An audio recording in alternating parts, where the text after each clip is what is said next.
Thank you very much for the privilege of standing with you tonight in defense of Christians in the Middle East. The civilized world is rightly shocked when the barbarians of ISIL blow up an ancient monument like the famous Temple of Palmyra. Its destruction is an enormous loss to mankind, but something far more precious than buildings is being lost. More and more lost, day by savage day, as the Christian presence in the Middle East dwindles and fades away. The communities of believers who generation after generation kept the faith alive in Syria and Iraq and Palestine and Egypt have been reduced to a small number of their earlier numbers. And their extinction has been as brutal as anything the fanatics have visited upon the shrines and temples of antiquity. We mourn the physical destruction of beautiful objects, but nothing is as beautiful, nothing is as precious as our brothers and sisters who are the suffering body of Christ in today's Middle East. Brothers and sisters whose only offense is that they believe in the one who told us to love our neighbor. And as St. Paul reminds us, we are one body with many members. And if one member suffers, all suffer together. Just this week, at the United Nations International Conference on the Protection of Victims of Ethnic and Religious Violence in the Middle East, the Vatican's representative, Archbishop Paul Gallagher, referred to the unspeakable atrocities committed in the Middle East against Christians and other religious and ethnic minorities. Pastor Tom Doyle, who has done so much to alert us to what is happening, has sadly called the persecution of Christians the new normal. But it is not new. It is anything but normal, and it must be stopped. As I said last month to our International Knights of Columbus Convention, it is time for a season of truth about what is happening to Christians in the Middle East. What is happening is not surprising, and it is not surprising because it is not new. Exactly 100 years ago, the Christians of the Middle East endured a genocidal year of the sword that encompassed most of the year of 1915.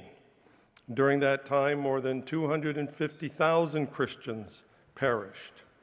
In fact, yesterday marked the 100th anniversary of one of those massacres.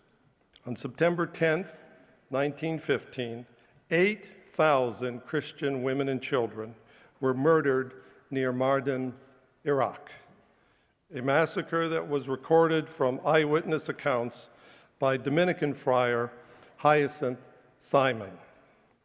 Following World War I and the persecutions later in the 20th century, the pleas for help by Christians to Great Britain, to the League of Nations, and to the United Nations was largely ignored. And today one is hard-pressed to find a single country willing to declare that what happened in 1915 was genocide, even though scholars agree and the evidence is clear. We are told that the reason for this reluctance is because those Christians were and are today so few in number. But Christians in America are not few in number, nor are 2 billion Christians throughout the world a small number. Most Americans know that the term genocide arose from the need to account for the deliberate effort to eliminate an entire ethnic or religious group.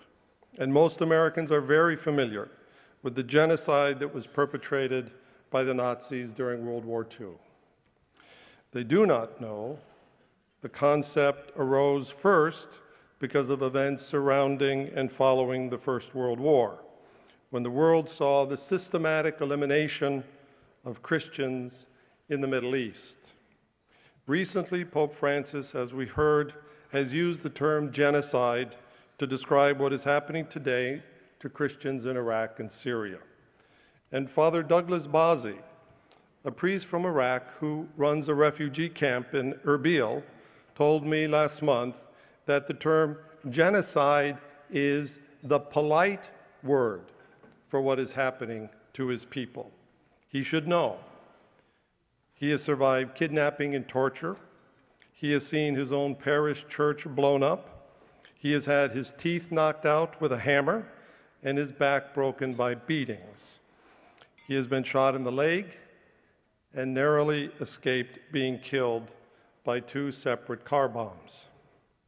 And he told me that he is one of the lucky ones because he is still alive. Designating these lucky ones simply as internally displaced persons is simply not good enough.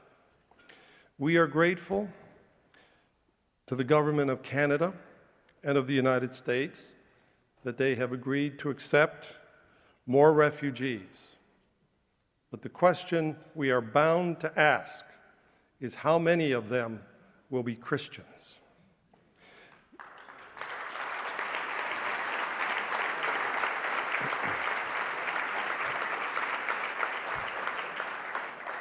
The ironies abound as Christianity approaches what could be its twilight in the Middle East. Today's Christians in the Middle East represent a link to one of the most important, if forgotten, chapters in Christian history. Forgotten in the horror of the present is the glory of the past.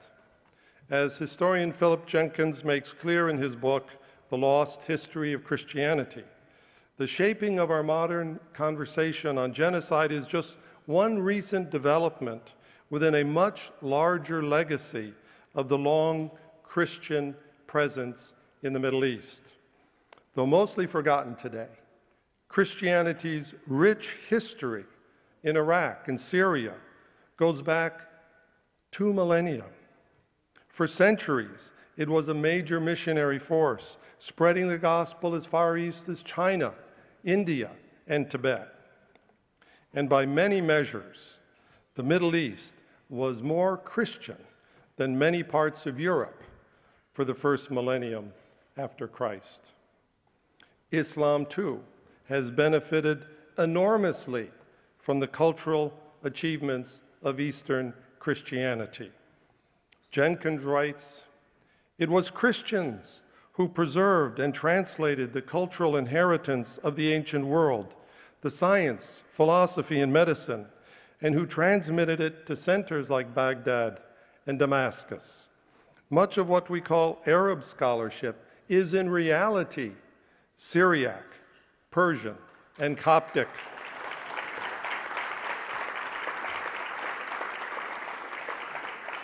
It was Syriac-speaking Christian scholars who brought the works of Aristotle to the Muslim world. Syriac Christians even make the first reference to the efficient Indian numbering system that we know today as Arabic. Such were the Christian roots of the Arabic Golden Age. Having contributed enormously to the region they call home, Christians now face extinction there. Only scholars can recover a lost history, but scholarship alone cannot prevent a lost future. The worst aspects of the 20th century are again unfolding in the 21st century.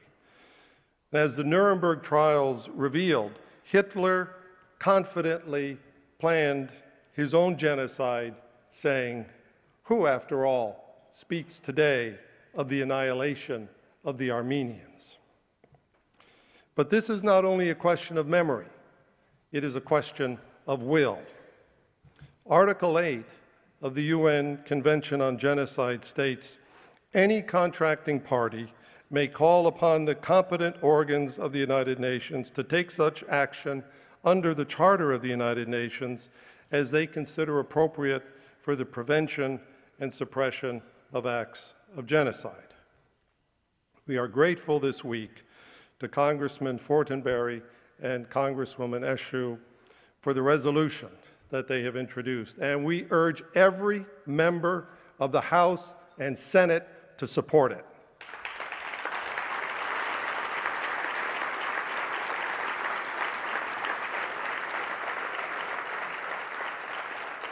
But we must also ask, is there no country that will make this declaration in the United Nations under Article 8? Is there no country? How long will governments remain passive bystanders? Just this week, Pope Francis noted that, quote, perhaps more than in the early days, Christians are persecuted, killed, driven out, despoiled, only because they are Christians.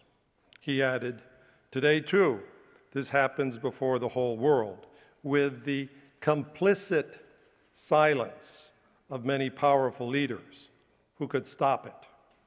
Christians of all denominations must come together and with one voice demand an end to this genocide, that the victims be aided and that the killers be stopped. Today, no human rights cause is more urgent than ending the persecution of all religious minorities wherever they are throughout the world. St. John Fisher once remarked, I condemn no other man's conscience. Their conscience may save them, and mine must save me. St. John Paul II repeatedly called for a great mobilization of consciences in defense of human rights. We must be in solidarity with our brothers and sisters who are suffering for their faith. Their conscience will surely save them.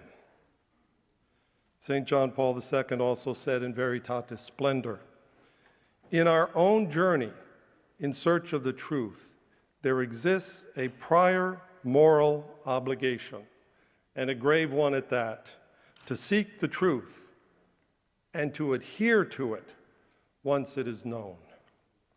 You and I know the truth about what is happening to Christians in the Middle East.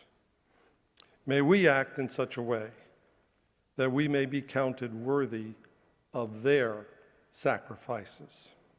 May we have the courage to face their reality, and then may we have the courage to change their reality.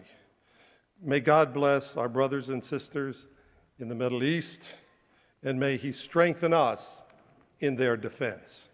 Thank you very much.